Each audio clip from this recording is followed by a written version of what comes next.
Have Vivek Ramaswamy and Elon Musk effectively conned the MAGA base, only to subsequently pull the rug out from under the America First movement? Welcome back to Shadow Wreckardz, independent media and film. I'm Scott. Let's continue. They have both recently called for an increase to the number of individuals we allow to legally migrate to the United States under the H-1B visa program. And boy, has that caused some controversy. Even Steve Bannon is weighing in. Now, I'm not going to pretend to know all of the ins and outs of this program, but having worked in the IT industry for over 20 years, both as a software engineer as well as a software engineering manager, I've had quite a bit of exposure to it. While I do acknowledge that Vivek made some poor choices in his messaging, in my experience, he's not entirely wrong. First, allow me to highlight the juicier parts of Vivek's most controversial H-1B related tweet. Our American culture has venerated mediocrity over excellence for way too long. That doesn't start in college, it starts young. A culture that celebrates the prom queen over the math Olympiad champ, or the jock over the valedictorian, will not produce the best engineers. A culture that venerates Corey from Boy Meets World, or Zack and Slater over Screech in Saved by the Bell, or Stefan over Steve Urkel in Family Matters, will not produce the best engineers.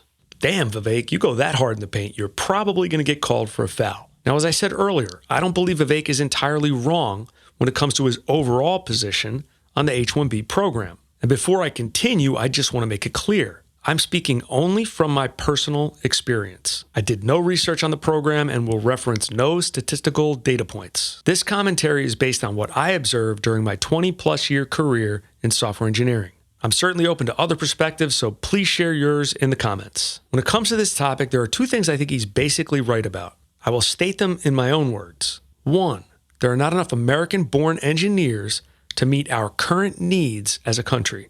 And two, it is due to culture. Where he went off the rails was suggesting that Americans celebrate mediocrity. I don't think that's true at all. Now, I'm a Vivek fan, and what I believe he was trying to convey was some tough love. Now, I may not share his perspective, but I can certainly let it slide. There's no question in my mind that Vivek is an America First leader. Without attempting to delve into the why behind the cultural phenomenon I'm about to talk about, I'll simply state what I observed over the years. Software engineering is not a very popular career choice with American-born young people. At least not popular enough to fill the available positions. Amongst American-born women, it's about as popular as anchovy pizza. So from my experience, we definitely have a need. But let's hear what one of the godfathers of MAGA has to say. Here's Steve Bannon. The H-1B visa program is a total and complete scam concocted by the lords of easy money on Wall Street and the oligarchs in Silicon Valley. The citizens in this country are what provided the platform for you nerds even to exist. We're not going to take the temperature down. We're not going to take the temperature down. Oh, no. Oh, no. Oh, no. We do not. It's no backing down. It's doubling down. Did he really just call them nerds? I had a fair amount of respect for Steve Bannon, but this smacks of desperation to me. I'd love to get his unbiased take on this program, but I can't help but feel there's more at play here. I suspect he's a bit irritated that he's no longer the most influential person in Trump's inner circle. He's also no longer the most influential person in the MAGA community, and it seems to me he'd like to take a few of the top dogs down a peg. And here's where my position gets complicated. Steve, I'm a third of the way with you. I'm not with you when it comes to taking Vivek down a peg, and I'm certainly not with you when it comes to taking down nerds as a group. It's about the dumbest thing I've heard a political leader say, not counting Democrat leaders, of course. But I am with you when it comes to taking Elon down a peg. Here's his most controversial H-1B related tweet. The reason I'm in America, along with so many critical people who built SpaceX, Tesla, and hundreds of other companies that made America strong, is because of H-1B. Take a big step back and F yourself in the face. I will go to war on this issue, the likes of which you cannot possibly comprehend. Typical over-the-top Elon trolling, which I acknowledge can be pretty amusing. That being said, I don't trust him as far as I can throw him.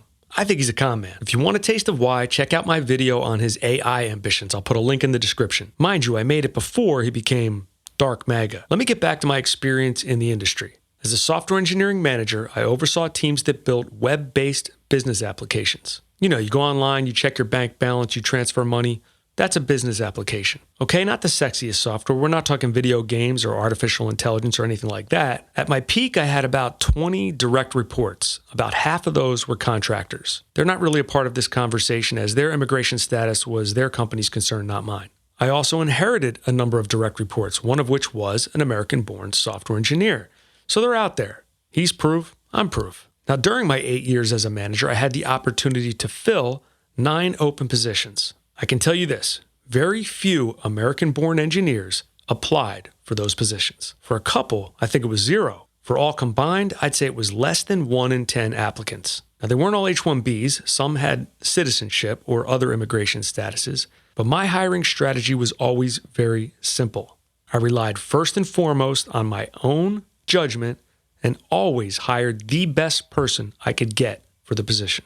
It was always easier to get a hire approved if the person did not need H-1B sponsorship. So my company never favored H-1Bs, it was the exact opposite, probably because there's a cost associated with sponsorship. Nonetheless, I still hired several individuals with an H-1B visa because they were simply the best I could get. I should further point out that I filled those 9 positions with 6 women and 3 men. Although the majority were not here on an H-1B visa, not a single one was born in the United States. What was always striking to me throughout my career was how many fantastic female engineers I encountered, but how few of them were American-born women. It seems to be an extraordinarily unpopular career with American women. That's culture. And it's surprising because it provides a decent work-life balance and pretty darn good pay. When I resigned in 2022, I believe we were offering senior engineers between $140 and $150K base salary. Now, a senior engineer is someone with at least 10 years of experience. So we're talking about someone in their early 30s, plus bonuses, plus benefits. Not too shabby, right? I would love to see more young Americans consider software engineering as a career.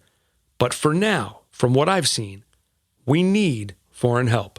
Let's touch on one more Steve Bannon point that I think is worth considering. It's about taking American jobs and bringing over essentially what become indentured servants at lower wages. Can someone earning a salary well above the median household income really be considered an indentured servant?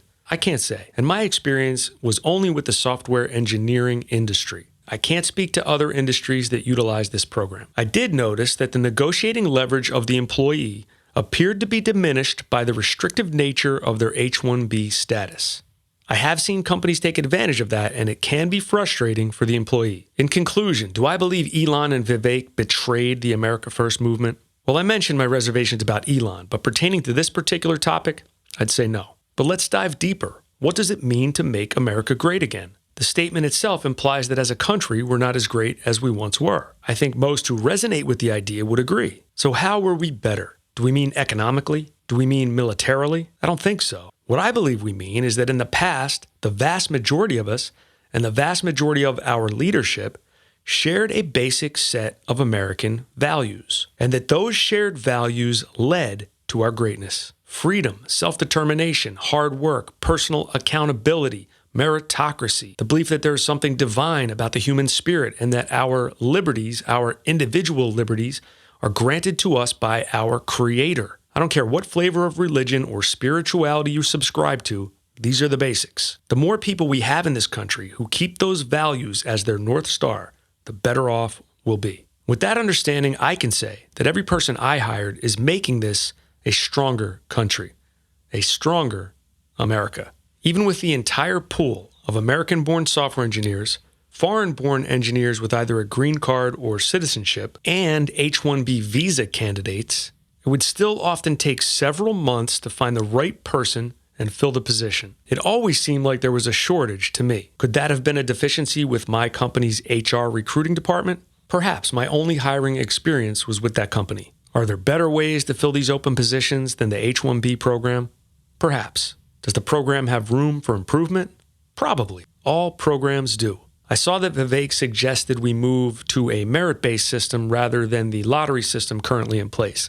That makes sense to me. Why not award H-1Bs based on merit? Can the program be abused? I'm sure it can. All government programs can. That being said, I didn't witness what I would call abuse during my career, with the possible exception of compensation negotiations. The negotiating leverage of an employee appears to be diminished by the restrictive nature of their H-1B status. Now, why did I make this video? The popular thing to do would have been to jump on the bandwagon and trash the H-1B program. Now, obviously, I wouldn't do that, but I could have just ignored the topic altogether. I made it because I do believe in the America First concept. I do believe we can make America great again, and unnecessary division ain't going to get it done. Healthy discussions? Yes. Vitriol? No. In my humble opinion, this issue isn't worth the passionate division it has thus far caused. The powers that be seek to divide and conquer. Let's not make it easier for them. We have bigger fish to fry. And I'll wrap it up there. If you got any value out of this content, please consider hitting that like button, commenting, subscribing to the channel, and above all else, sharing the video. It's a tremendous help to the channel. See you soon.